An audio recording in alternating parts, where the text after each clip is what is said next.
o anjo disse ainda que o filho que teriam seria honrado e louvado por todo mundo. Ana teria respondido: Se Deus vive, e se eu conceber um filho ou filha, será um dom do meu Deus e eu servirei a Ele toda a minha vida. Caríssimo irmão, este é o podcast A Santa Igreja Católica. Hoje, a nossa temática é sobre o Santo Terço, o Santíssimo Nome de Jesus, ano litúrgico, Deus Pai de toda a humanidade, o Natal. Sobre isso e muito mais, você só encontra aqui no podcast A Santa Igreja Católica. E agora você fica com o nosso comercial, momento aquele que lembramos dos nossos patrocinadores.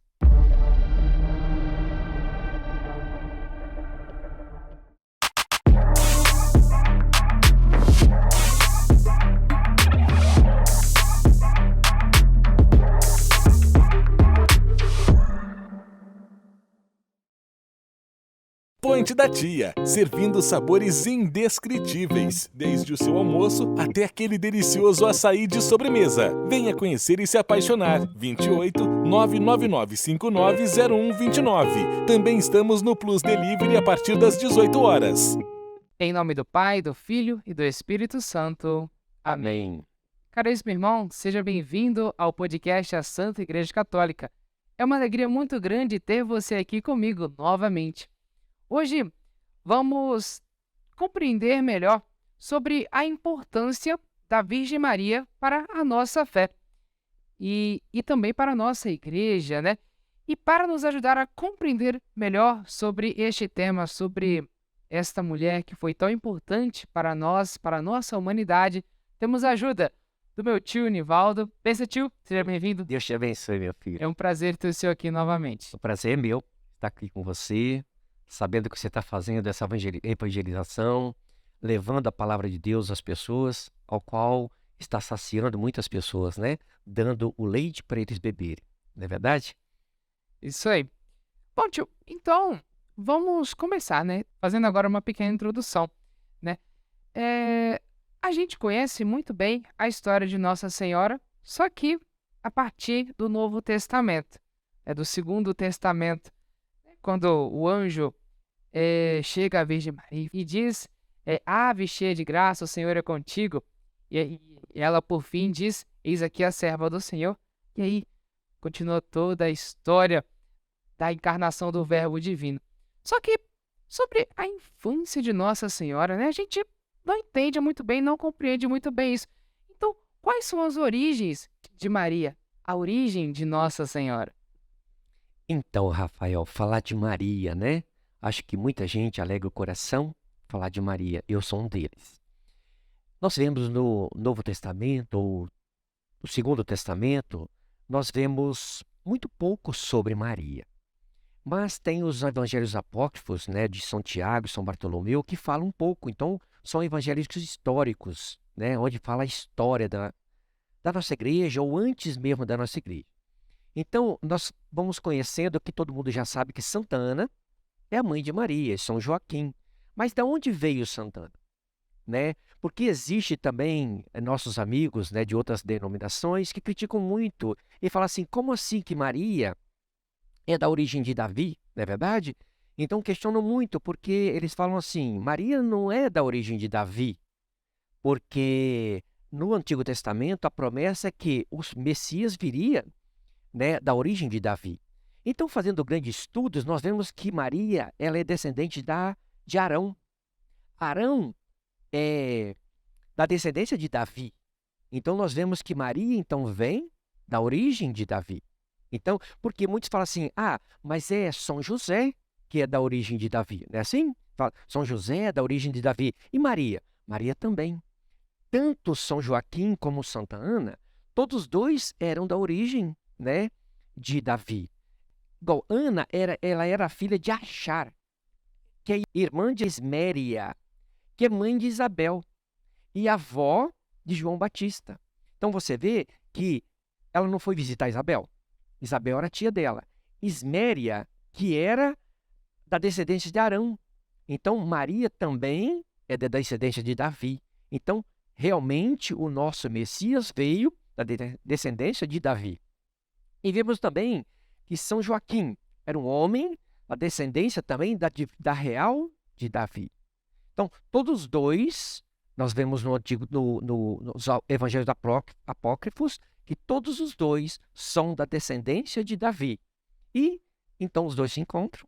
Como eles já eram prometidos um para o outro, que é sempre assim, era em famílias que um era prometido para o outro. Então, aqui também nós podemos tirar essa dúvida de que Maria não é da descendência de Davi, porque se Ana foi prometida a Joaquim, é porque Joaquim também era parente de Ana.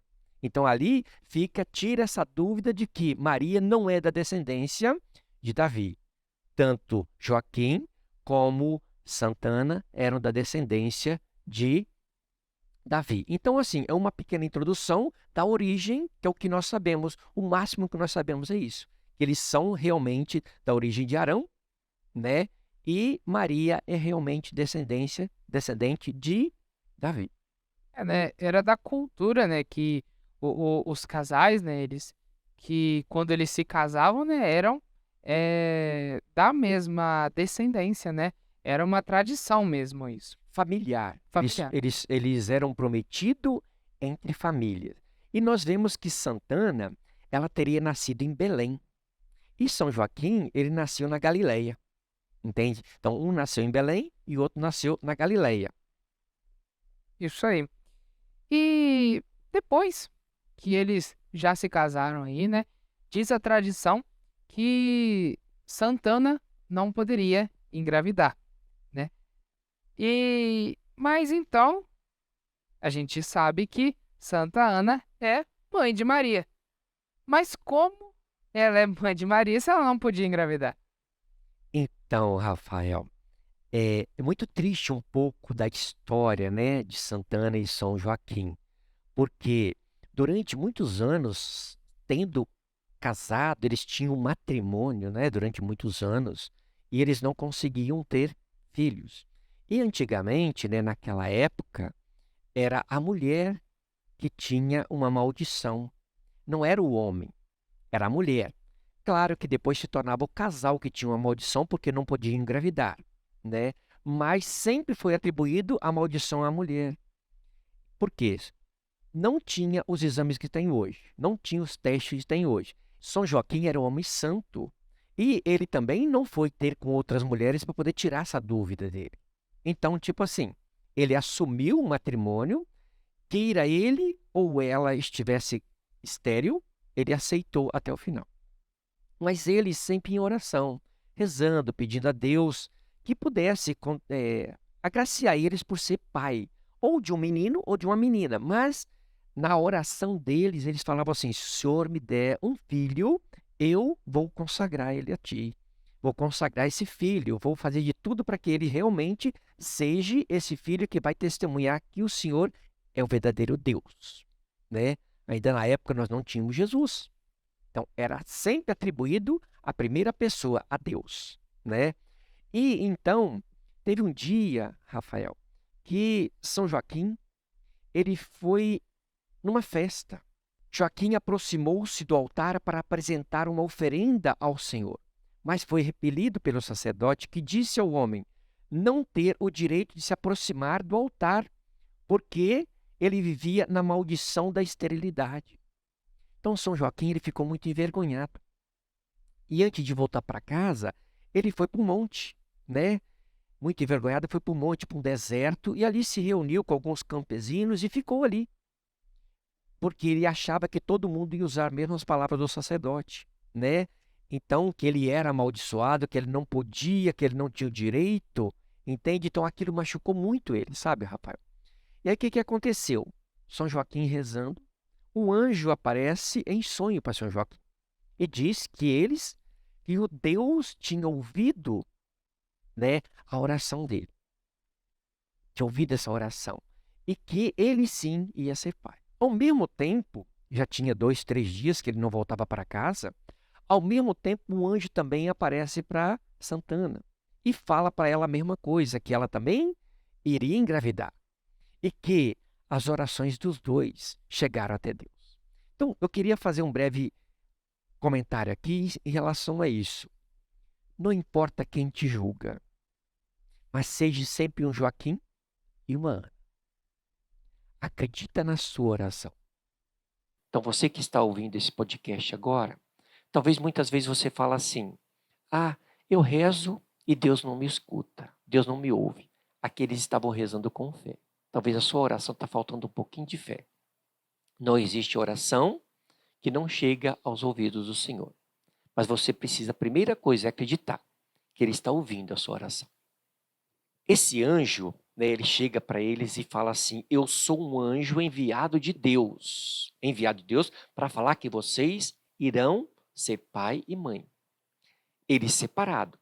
Então, mesmo acontece, depois nós vamos ver que acontece com Maria. Esse mesmo anjo, só que aqui não fala se é o anjo Gabriel. Mas o anjo da Anunciação, que a gente sabe, sempre foi aquele anjo que a gente fala assim, que é o anjo repórter.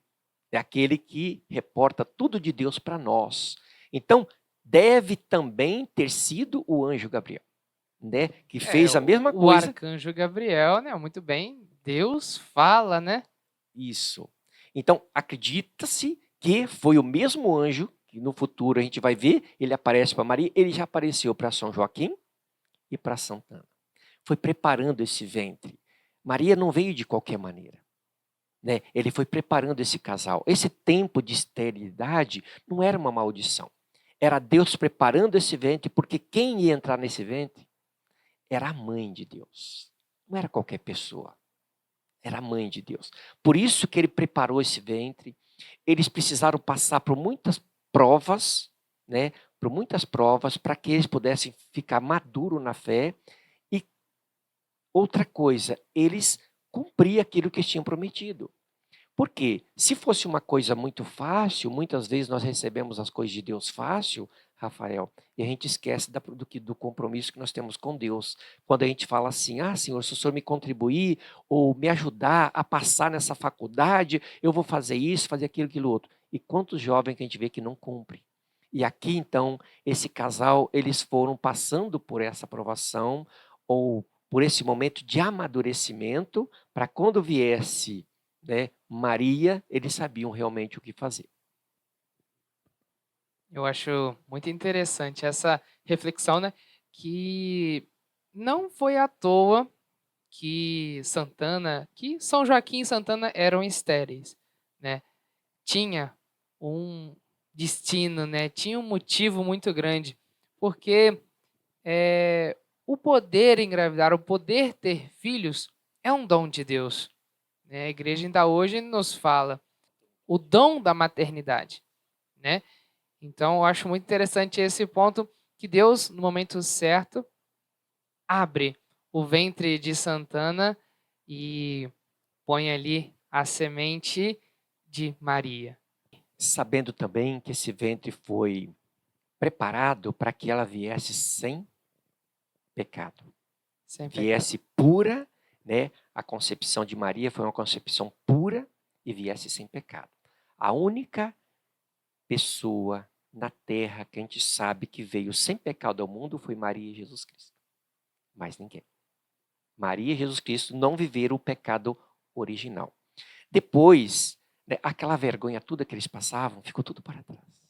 Maria foi crescendo, e quando chegou aos 3 anos, naquela época era assim, né, muitos pais levavam as crianças ao templo para que eles pudessem estudar, né, o Torá, antigamente, né, que hoje a gente fala Primeiro Testamento, que era o Antigo Testamento, outras profecias, profeta. Então, levaram Maria. E todas as crianças que chegavam ali, Rafael, elas olhavam para trás e não queriam subir, não queriam ir para lá. Eles choravam porque sabiam que ia ficar ali. Maria não. Existe uma escrita que ele disse assim que Maria, os pais levaram ela, os degraus eram altos, e ela mesmo assim não precisou de ajuda, não pediu ajuda aos pais, ela foi subindo sem olhar para trás e foi subindo sorridente, aos 3 anos. E esse monge franciscano, escreveu que Maria, naquele momento, os anjos apareceu para ela de um lado e do outro com tochas de luz e foi acompanhando ela a subir no templo. E ali ela ficou até os seus 12, 13 anos, mais ou menos, no templo. É isso aí, ela ficou até esses 12, 13 anos no templo, e é nesse momento que São José entra na história. É nesse momento que São José, mesmo sem querer, né? São José ele não queria se casar. Diz a tradição, São José não queria. Você pode até clicar nesse card que está aparecendo aqui em cima agora, para você compreender melhor sobre a história de São José. Gravamos junto com o Leandro Gomes.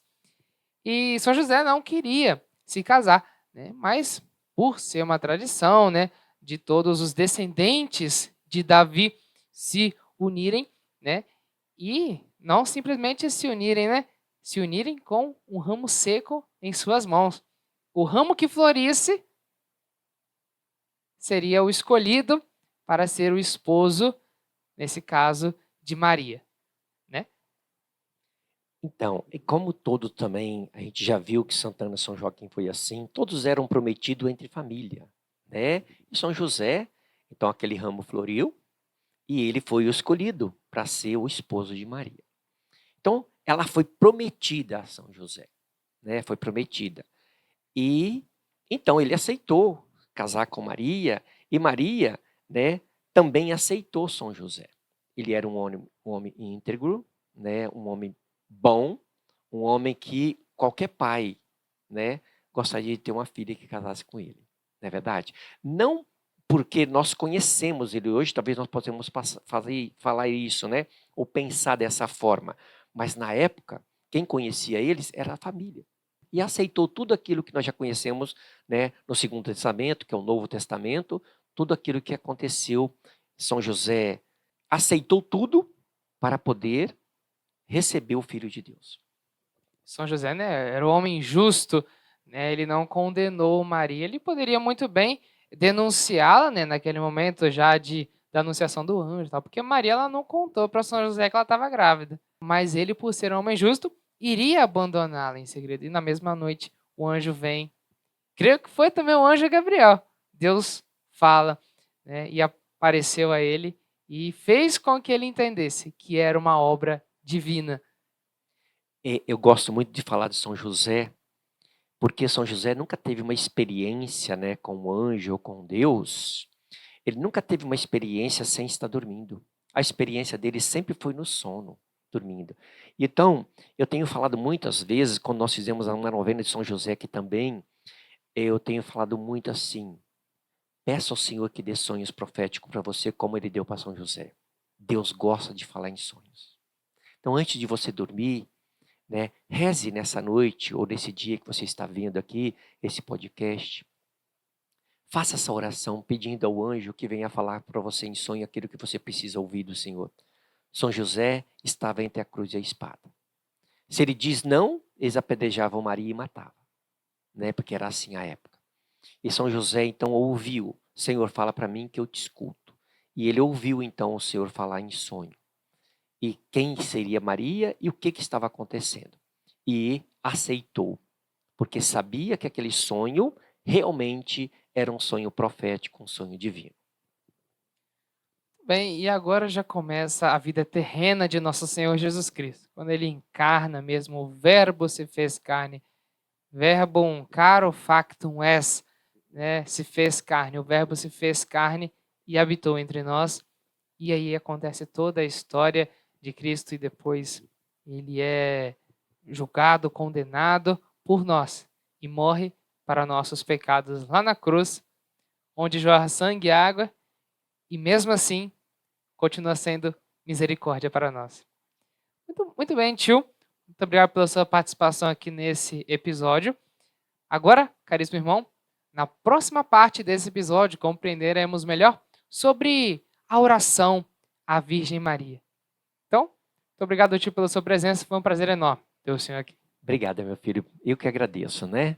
Por poder estar partilhando um pouquinho da história de Maria, né? A nossa mãe. Nossa mãe. Caríssimo irmão, muito obrigado a sua presença também aqui nesse podcast. Sem você, nada disso seria possível. Um forte abraço e fique com Deus. Em nome do Pai, do Filho e do Espírito Santo. Amém.